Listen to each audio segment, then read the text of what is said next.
And welcome, Hoosier fans, to a disappointing episode of the Doing the Work post-game show tonight as your number five, six, number 5/6 ranked Indiana Hoosiers lose to Nebraska on the road 55-72. That now puts Indiana at an 18-4 record, 10-2 in the conference overall. I'm your host, Kathy Amos, here with my co host, Jeff Marlow, and today we will break it all down for you on this edition of Doing the Work, the new show on the Back Home Network dedicated to covering IU women basketball.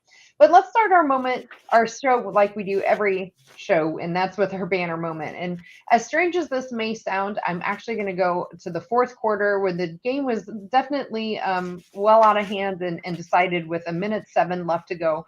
And my banner moment is actually this one because all night it just never seemed like we could get over the hump. We played them pretty tough, and in that first quarter staying even.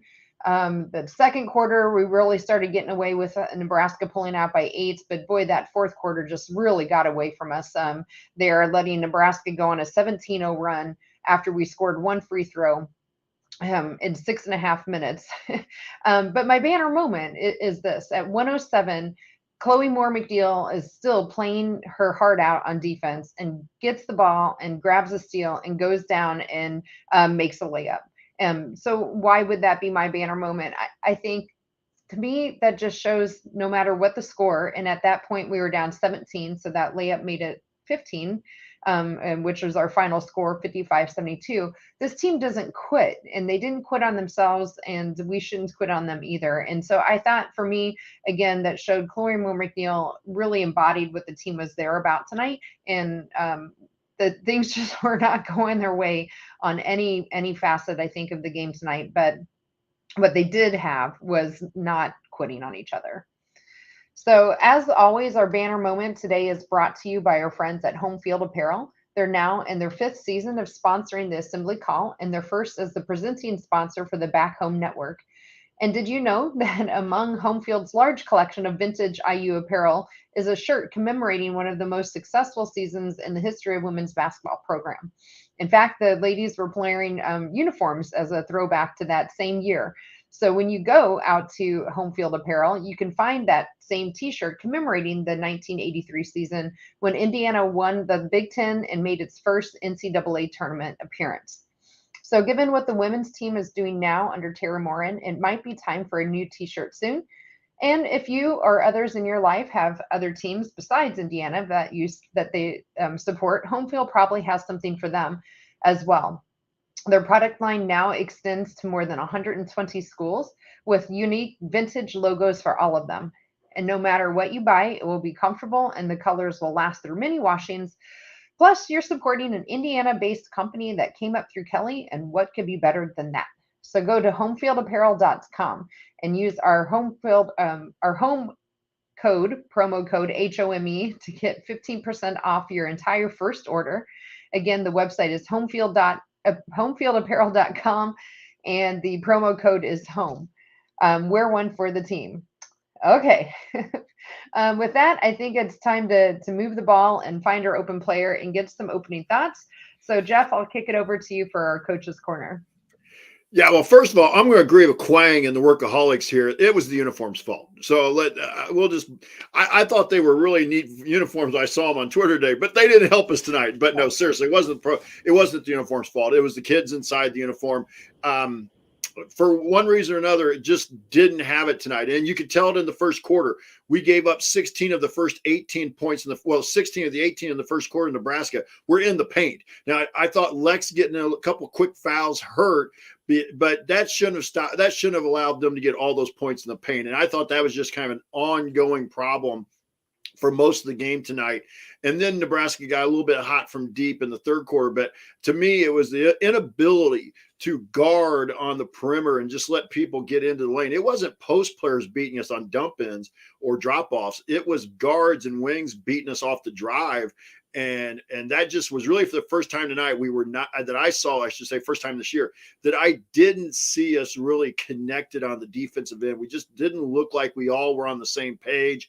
And I think Denny pointed out also in the chat that, we had times to get back into it, but we also couldn't hit. So it was just a rough night overall. And we'll talk about the shooting when we get a little bit deeper into the stats.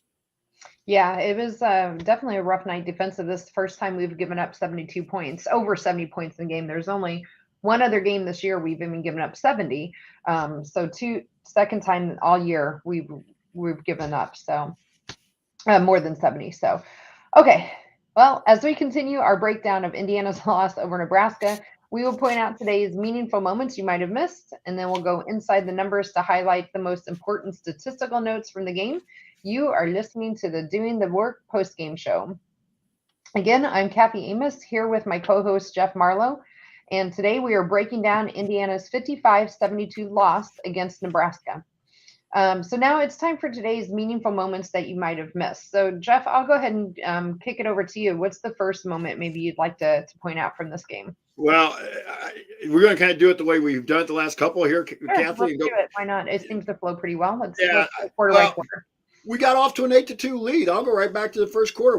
Nebraska got the first bucket. We had an 8-0 run. I thought this is looking like it did on Saturday against Michigan State. And then from there, if I do my math correctly, they outscore us 70-47 the rest of the way. So obviously it was not a good thing from there. But that to me, I at least those first few minutes of the first quarter, I felt like we were in a pretty good position.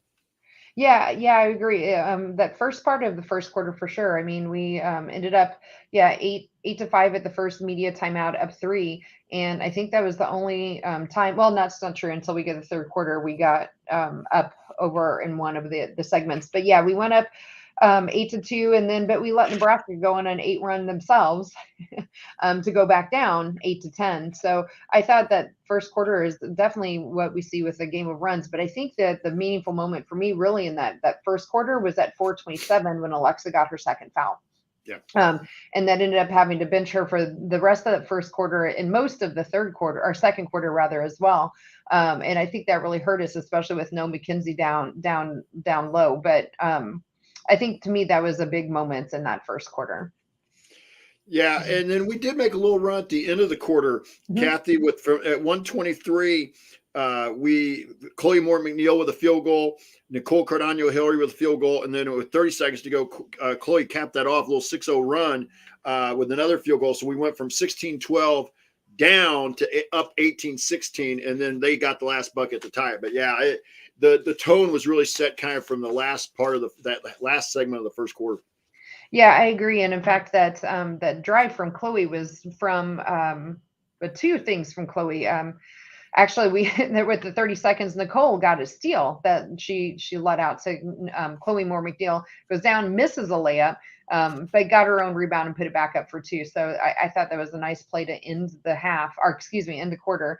But yeah, so into that quarter tied 18-18. So yeah, it was just again a quarter of runs, just like but then the rest of the game were a lot of runs, but they were in Nebraska's favor. But anything else in the first quarter you wanted to touch on? No, not really.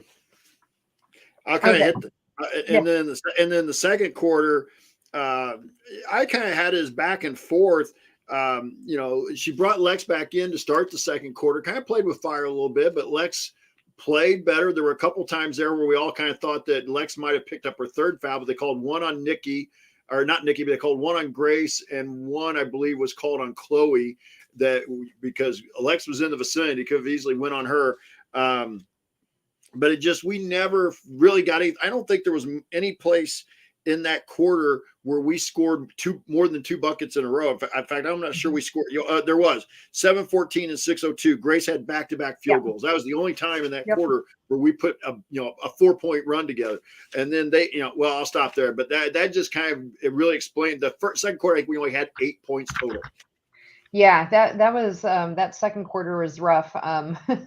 Yeah, we started out with going down by two more points, 6-8, and then to the first media timeout, and then Nebraska outscored us again 2-8 to finish that quarter, going down by 8 at the half. So I think in general, just kind of indicative of the whole game that just wasn't flowing for us. Came kind of at the 119 mark where Grace actually one of the few times that you see from her just a bad shot where she really forced it up. You could hear the crowd was getting into it. Maybe it was affecting her at that point, but about 1 minute and 19 to go, and that led to us being down by 5, and then giving up another 3 for Nebraska to end that quarter out to go down by 8 at the half. Anything else from the second quarter that stuck out to you? No, I just, again, that was such a, I got to watch what I say here because I don't want to be totally down on a group that's played pretty well. That just was not their night, but it was probably the worst quarter I've seen them play this year.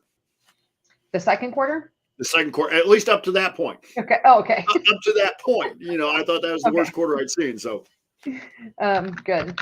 Yeah, I don't really have anything else from the first half. I think you and I had a lot of the same plays that we touched on. Anything else for you though? No, not in the first half. Okay. Real quick, I just want to address Quang asked if Mac traveled today. She did not. In the pregame, before a pregame interview with Austin on the radio, she said that she wanted Mac to stay home and continue rehabbing and to rest her knee this afternoon, and she'll be back at practice tomorrow. So we know for sure she's practicing. So that's a good sign for sure. But okay, we'll go back to the game though. So third quarter, Nebraska starts off right where they left off. So they ended that second quarter with an 8-0 run in that last 4.5 minutes, and they picked up kind of where they went off to go up 10 with a quick 2 down low to Mankowski there. So what do you want to touch on from the third quarter here?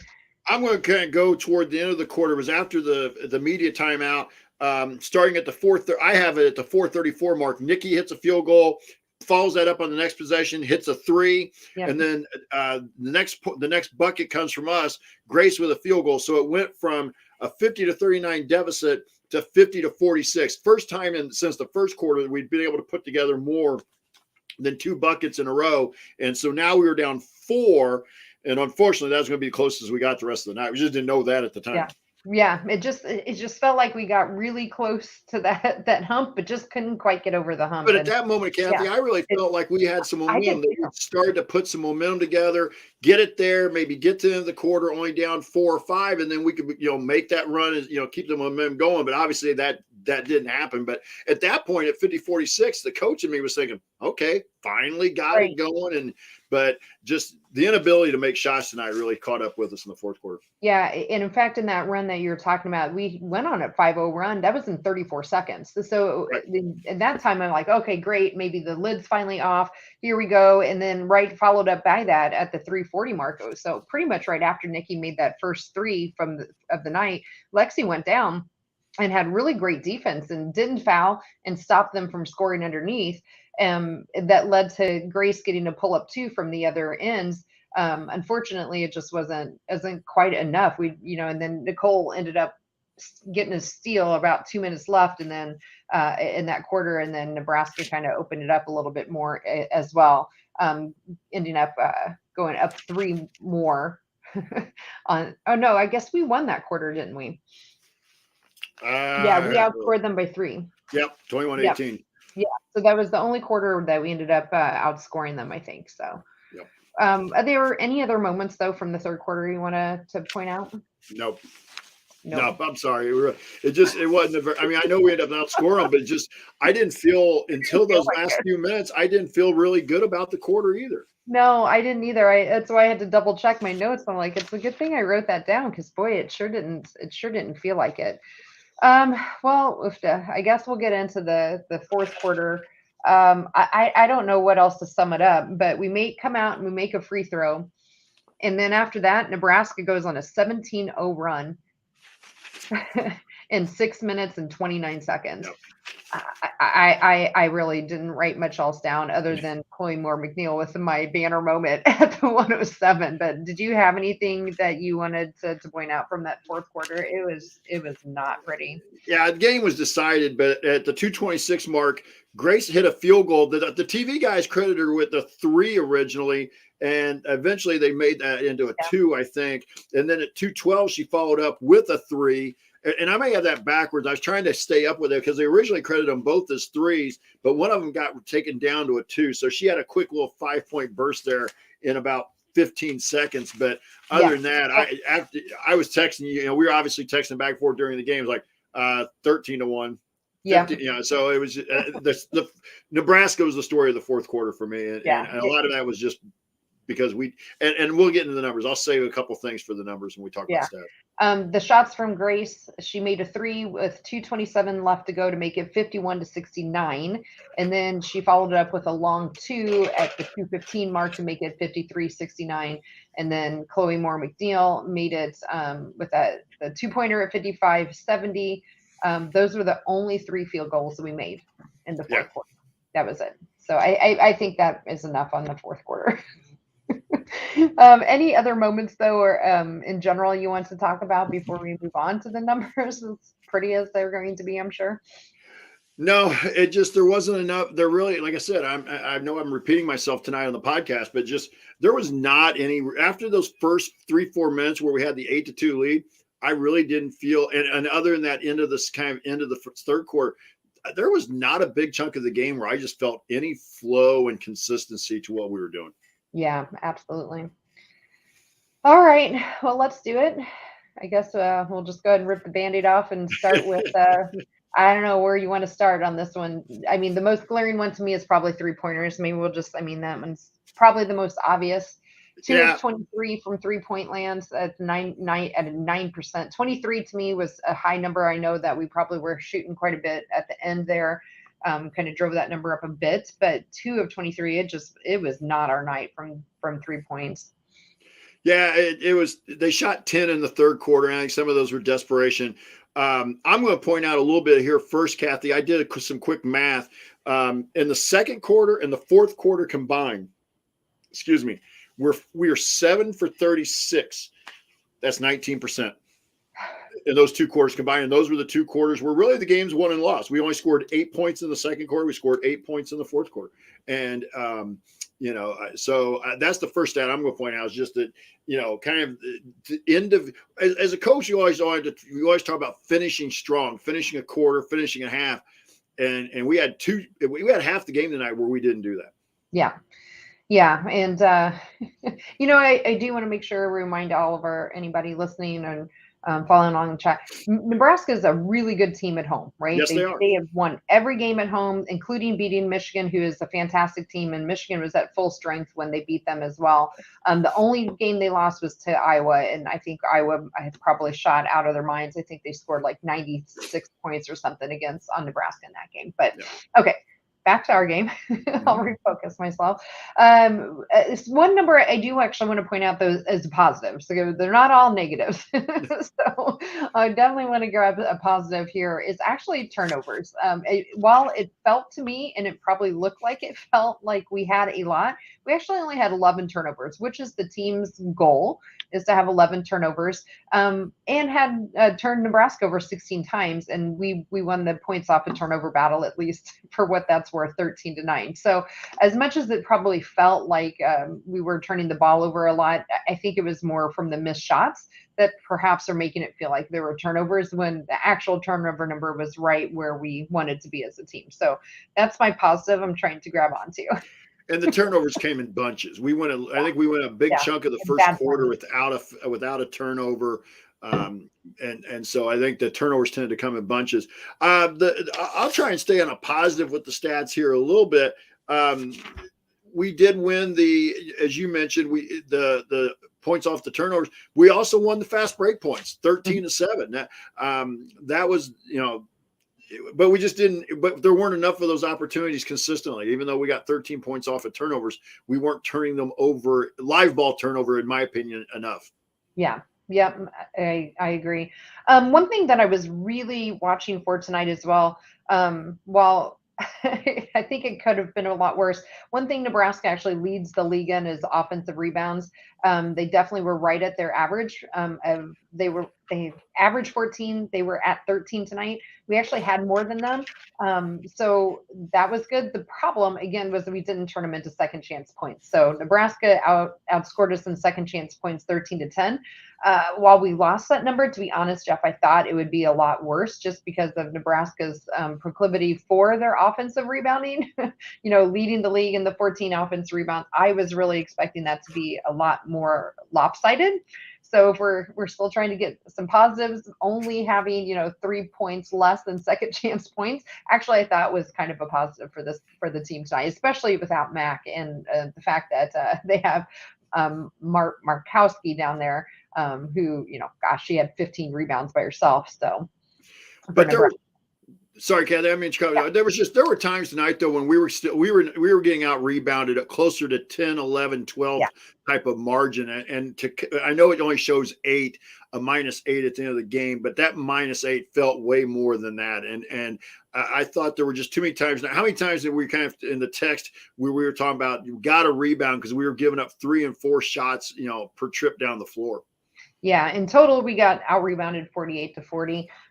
So definitely didn't win that overall. I was just expecting it to be worse, I guess, especially after watching it and seeing what it was. It felt like it was going to be a lot more lopsided in the offensive rebounding. But what about any other overall stats, either for a team for Nebraska or as a team for Indiana that you want to hit on tonight? Well, it really, in a game that you lose by 17, the game's won on the 3-point line tonight. We hit 2 for 23, as you mentioned, so that's 6 points. They hit 7 for 15. That's 21 points. There's 15 of your 17-point margin. Yeah. Yeah. The other place where it ended up not being as big of a margin as I was afraid it was going to be at one point is free throws.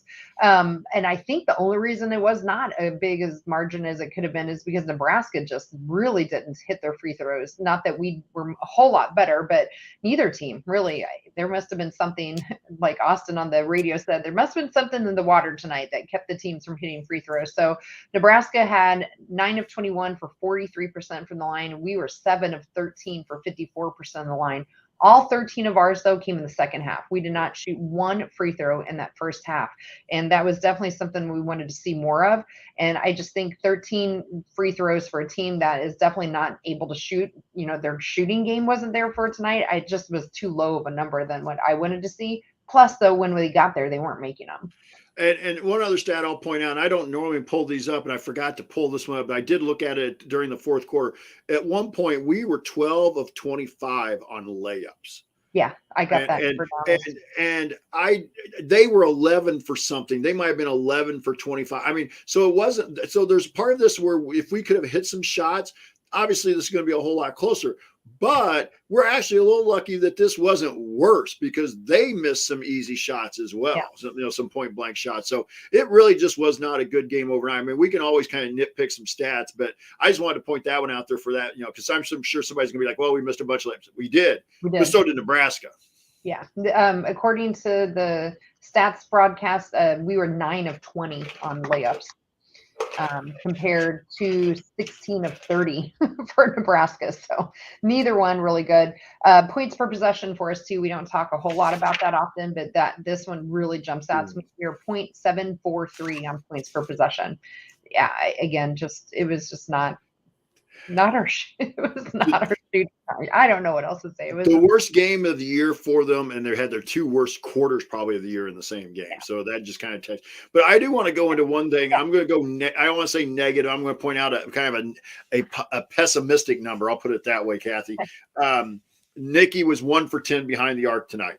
And then you combine that with Lex and Allie, those 3 combined for 1 for 19. And those are your primary 3-point shooters. But at some point, kind of the comment I made to you at the half about the free throws, when we're not shooting as well, we got to find a way to be a little more aggressive and try to get to the lane and get, see if we can get some fouls. Yeah, I agree. Anything else team-wise, or do you want to touch on some individual stats here? I think I started with the individual stats there, but just those 3, they're 3-point, but they didn't shoot it. So that led to them not shooting it very well overall either. So, yeah. Okay, well, cool. Well, let's talk about Grace then. Yep. Or maybe we should save her for last. I don't know. What do you prefer? I don't go ahead because I don't have much. Go ahead because I don't have much else to talk about. I don't either. Okay, so Grace, we'll just read off her stat line here. So she ended up with 20 points for us tonight, 3 rebounds and 2 assists, which is kind of low for her tonight. But when no one's making shots, it's hard to get assists as well. Overall, though, I thought Grace was, for the most part under control. I mentioned a couple times I saw she was trying to force up some shots. I think she was getting frustrated, in particular from the crowd noise, and definitely probably from the officiating as well. But not that was going to make a difference in this game. But overall, I thought a solid game from Grace. But what did you think about Grace's play tonight? I thought Grace was really good. I mean, she was the only one that shot above 50%. Nobody else on the team tonight shot above 50%. Chloe is probably the closest. She shot 3 for 8, but I thought Grace played pretty well. But there were times, like you mentioned earlier, where I think she felt like she kind of had to carry it more tonight and just wasn't there. But, give Grace credit. She knocked down some shots, and had Grace not had her effort tonight, this could have really been ugly for a top 5 team. Right. Yeah. So overall, I thought Grace had a nice game. The other 2 double-digit scores for us were Nicole and Alexa Golbe, both had 10 points. And then surprisingly, Allie and Alexa both led the team in reboundings with 7 each, and then Keandra following it up with 6 rebounds. And I want to point this out a little bit, Kathy, because this, I guess, those number. Where was Caitlin Peterson tonight? We saw Grace Wagner for about 5 minutes as well, but I felt like Saturday and I know the game was more in our favor Saturday, but I really felt that those kids off the bench provided a lift, and maybe they could have done that tonight, and at least because here I am looking at this the minutes again. Nikki at 39, Grace at 39. Lex played 34, and that was with foul trouble. Yeah. Yeah, and they looked tired tonight. Yes, and she said that they really looked tired. And Ari's pointing out in the chat that Coach Moore says she didn't think fatigue was to blame, and that's good coach speak. She may believe that. I'm not saying she doesn't, but that's also good coach speak in a press conference. You're not going to try and blame something on your end to take away from the other team's good performance. And so, right. But I'm with you. I thought they looked a little fatigued again tonight. Yeah, I did too. So I'm afraid the big minutes are starting to pile up. So I'm with you. I would have liked to seen more from Caitlin Peterson. We had Wisney get in for 2 minutes, so not a whole lot from her, which is about the same. But I would have liked to seen, especially when the game got away from us at the fourth quarter. Not that I want to ever give up, but when you're down 15 with 2 minutes to go, it would be nice to maybe just take some out and save some of the legs you got to turn around and play again in 3 days here. On Thursday. So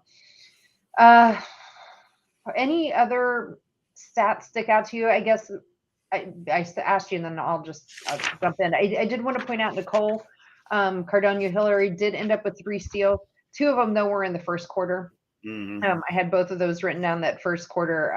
And so I thought she played all right, but just not the same kind of pesky defense, I guess, we would normally see from her. I thought they're just perimeter players just got inside way too much and were able to get the ball inside too much. And again, probably some fatigue setting in there for Nikki too. That's got to be hard to come out. And again, she played 39 minutes, and at the pace she plays, it's not easy. But she did have one of my favorite plays in that first quarter. Yeah, me too. Yeah, where we had a miss on that down on our ends, and Nicole kind of, she kind of hanging around. She gets a little sneaky, I think, sometimes. Mm-hmm. Stole the ball and ended up putting it back in for 2. So it was a nice play from Nicole. But any other individual stats you want to talk through? No, just really wasn't enough good positive, good stats tonight, and even the negative I think we've already hit on. Yeah, I think that's plenty too.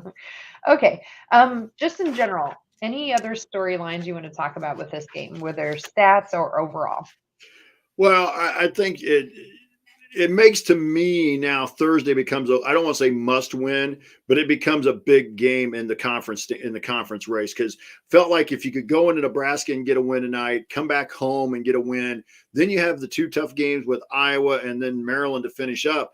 So kind of any cushion you may have had in the Big Ten race kind of went out the window. So now you're really going to have to play your best basketball down the stretch. And I know some of these other teams are playing each other, like Iowa and Maryland are playing right now in Iowa City, I believe. So somebody's going to lose that game. I believe Ohio State and Maryland still have to play each other.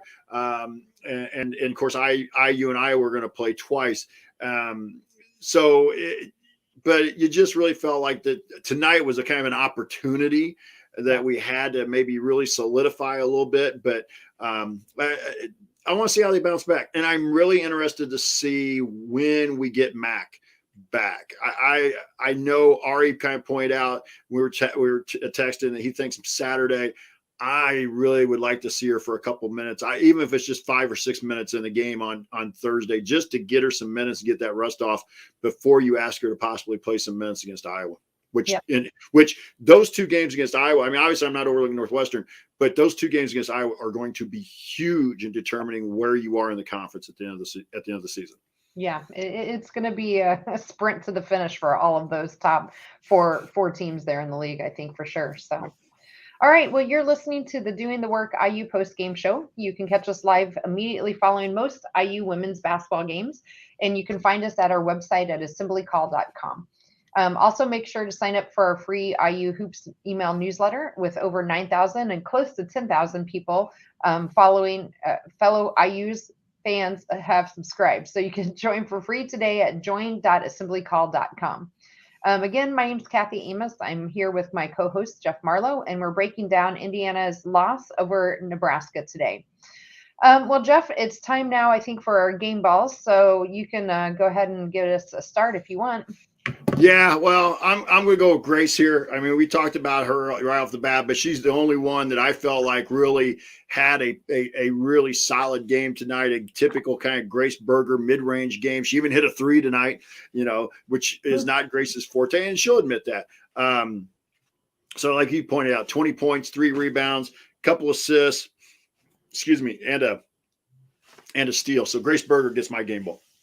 Yep, I'll second that. I think that was an easy one tonight. Again, Grace leading the team in scoring by over double the next ones, and she was about the only one that seemed to be able to get it going offensively on a consistent basis. So Grace has definitely got my game ball. So that brings our game ball totals now. Grace leading the way, coming on late here in the season, sprinting towards the finish, if you will, with 4.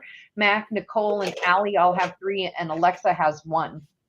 And now it's time for our Hoosier Hustle Award, which is sponsored by our friends at Evansville Security Services.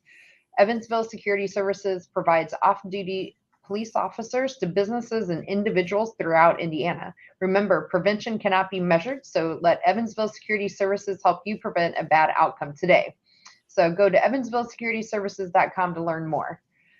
All right, it's up to you, Jeff.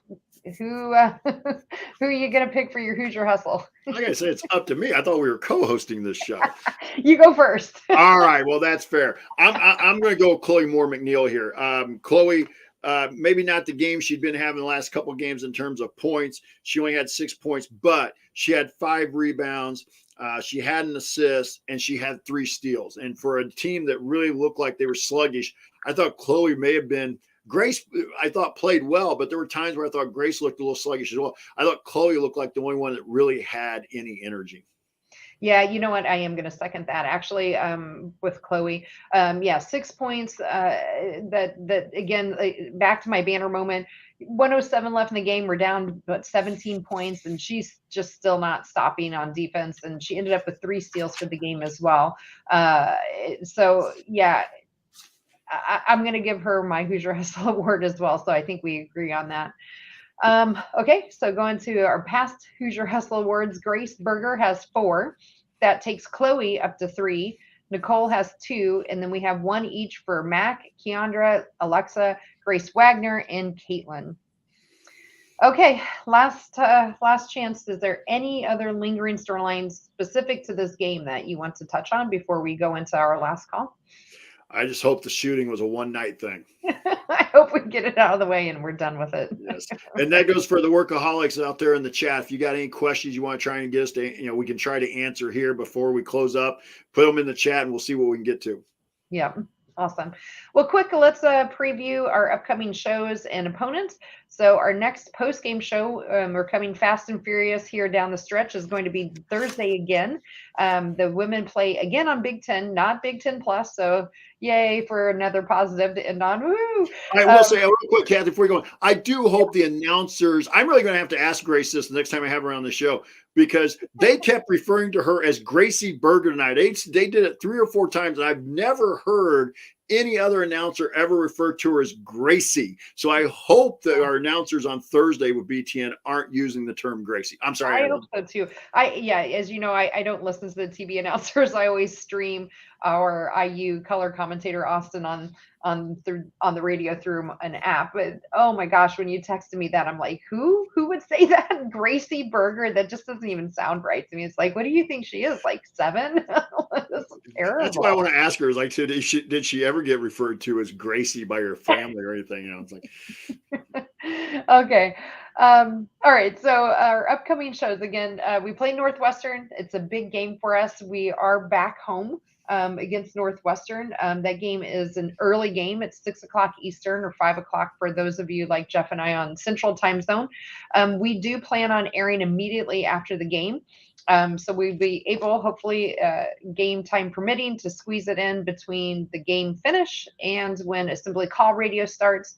Assembly Call Radio is scheduled to start at 9 Eastern or 8 Central. So we think we can squeeze it in. Or it may just be a really short podcast. Or we might be really fast, and we'll have to be less, I don't know, bloviating as we are sometimes. So Northwestern, just a quick preview. They are 14-9 overall. They're 6-6 in the Big Ten, but they've won their last 3. Won 3 of their last 4. That includes coming off a double overtime win against Michigan, 79-69. That just happened here on Sunday. The all-time series is actually tied between Indiana and Northwestern, 39-39. And the Hoosiers are 4-6 in the last of the 10. But we did win the last outing back on January 24th of last year, 74-61. Additionally, other shows to point out, we do have a men's post-game show tomorrow following the Wisconsin game. So lots of podcasting and basketball fun for all of our friends out there. Okay, you are listening to the Doing the Work IU post-game show. Remember to check out our friends at Home Field Apparel. You can use our promo code HOME, HOME, at checkout to get 15% off your first order. All right, Jeff, it's last call. So what do you have for us tonight?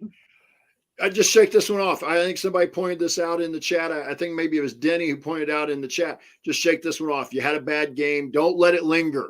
All right. Don't let this become a second game on Thursday night. We're against another team, middle of the pack, Big Ten team, where you struggle. Shake it off. Bad game. Wake up tomorrow morning. Start getting ready for Northwestern and get that win and set yourself up for a really, maybe the most important 3-game stretch that this program has had in almost 40 years when you talk about winning a Big Ten title.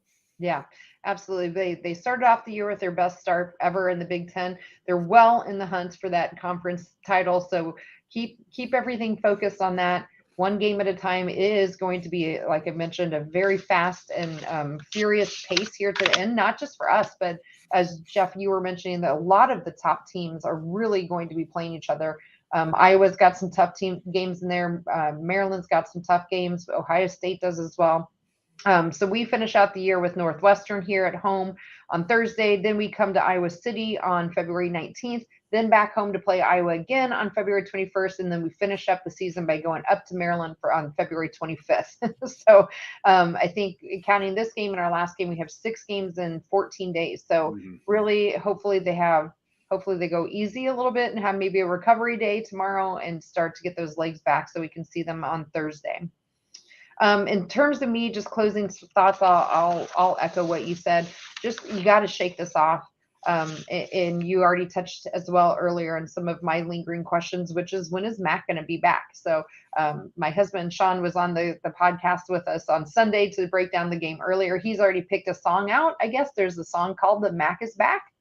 So he's all ready for us to play that when she officially comes back. I had to look it up on my Amazon Music account. But I'm excited to see her, and I'm with you. I would like to see her play a little bit if she's ready to go Right. against Northwestern, get some of that rest off for not just her, but for the team to get her back. It's been since early January since she's played with the team. So it's not just rest for Mac, but it's rest for the team. They've been learning to play without her, only losing 2 games in the stretch, one to Michigan and then the second one tonight. Uh, so I think we can bounce back versus Northwestern even without Mac. But that's really my overarching closing thoughts and my lingering questions for tonight. I think that's a good one.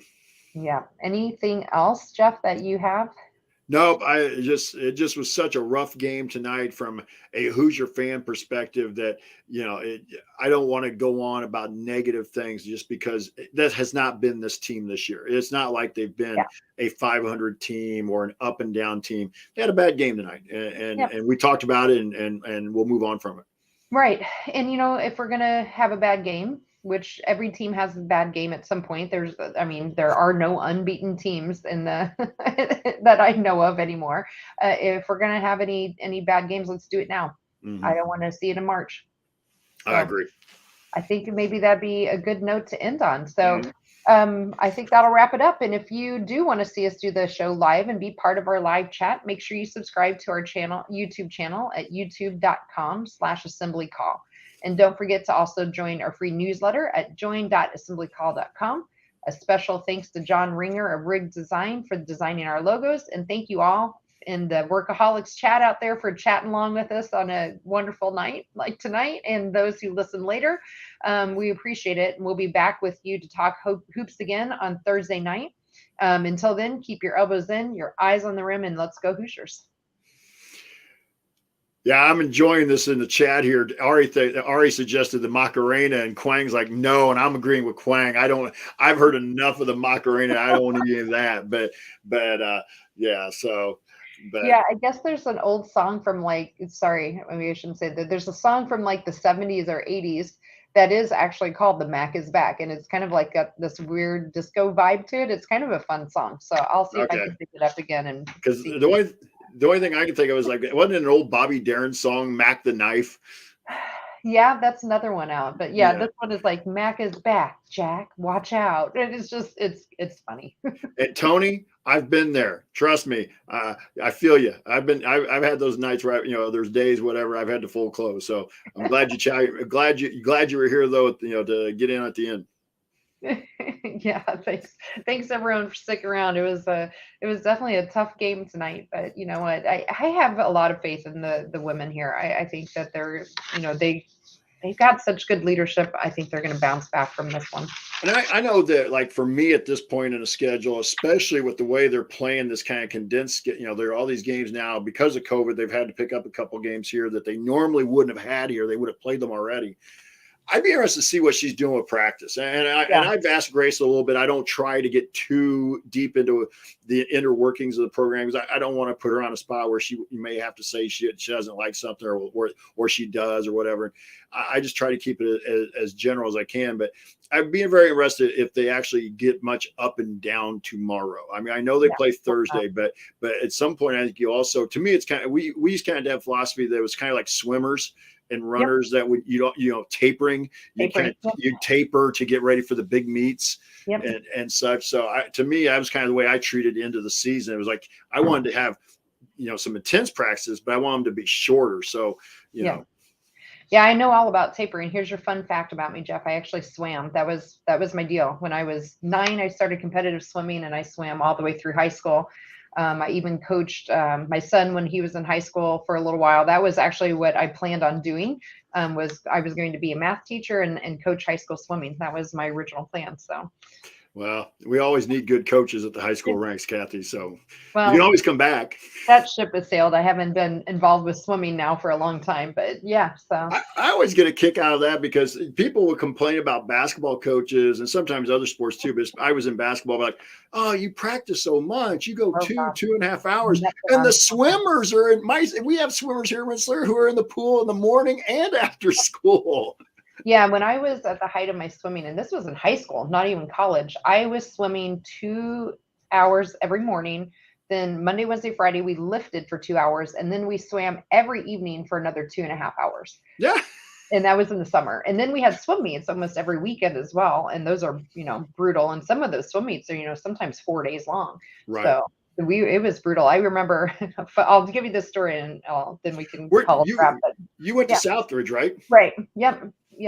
So I went there early 90s. So my favorite was one time the wrestlers were giving me a bunch of crap that swimmers were a bunch of babies.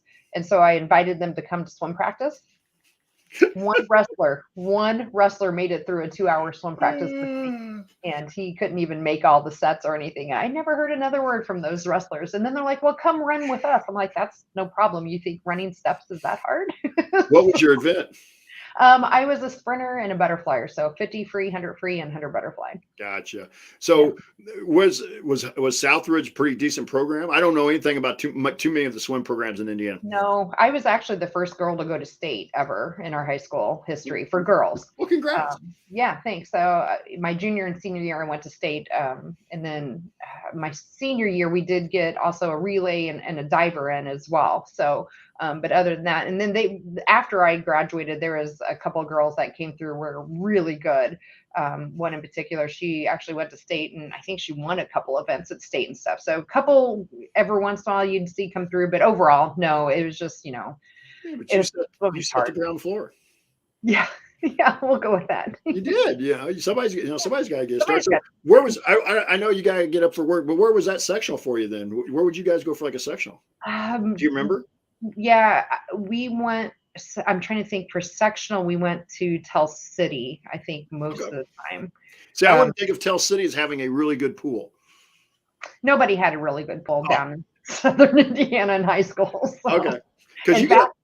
In fact, my senior year, they knew there was a leak in our pool, and they decided not to fix it in the summer when you should be fixing it. They decided to rip up the pool 3 weeks or something before my senior year started. And so in order for us to swim, we actually went and shared the pool with Heritage Hills. So then that was crazy because in order to get my 2-a-days in, I was getting up then at like 4 a.m. because we had to get up and drive all the way to Heritage Hills to swim at 6 so they could still have time in the pool as well.